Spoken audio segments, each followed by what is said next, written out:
Ayan, good day mga babuhay na kusinero. Mayroon na akong binili na Hoka Transport Chuka GTX 7.5. Ayan, nakikita ninyo.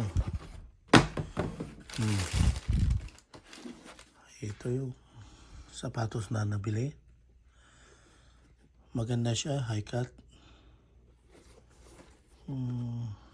Ayan lang, simple na simple yan siya. Ayan, binilahan ko yung asawa ko. Like na like. Tapos hindi sa diliston. Pili mo na igaganon. Diba? Mas na rin. Hoka na Hoka, brand new.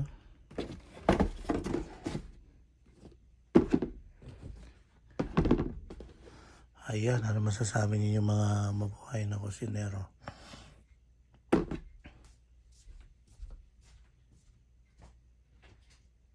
Magkano yan, mami?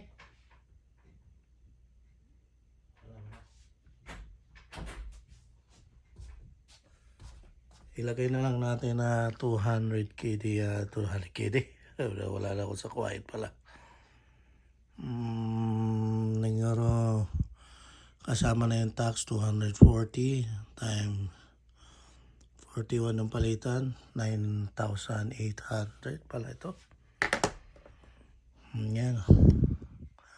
Kasi every 6 months, yung company namin nagbibigay ng $600. Ayan, mga kailangan sa trabaho, mabibili mo siya. Di ba? Ayan lang yung Hoka na Hoka. Di ba? Panalo. Ano masasabi ninyo? Simple lang siya, no? Ayaw ko. Ito yung nagustuhan ng asawa ko na pangalan nito. Pagdating kasi sa pilihan na hindi ako W Transport Chuka. Ayan.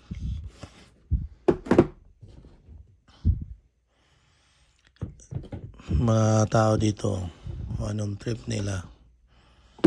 Ayan. Kung masakit na yung paa mo, naguhuka na sila. Ako hindi pa naman. Panalo, di ba?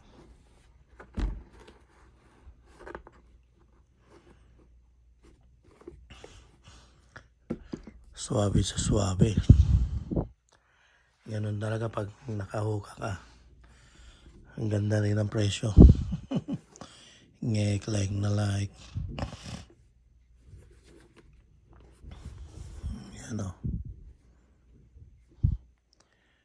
Ganun talaga ang buhay. Pero panalo siya. Maganda yung kanya cotton. Hindi ko alam ano to. Pero pang lakad niya ito Yan, bibinilan ko na ng asawa ko para maganda naman yung tawag ito, sapatos niya. Like na like. Diba? Ayan. Ang size nito ay 7.5. Panalo naman. Okay na ito panlakad. I hope na hindi magre-reklamo yung asawa ko nito pag ginamit. Diba? Hoka pa more. Like na like.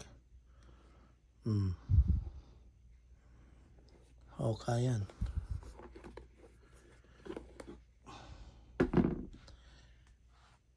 Ayan lang ang kuhan ko ngayon, mga mabuhay na kusinero.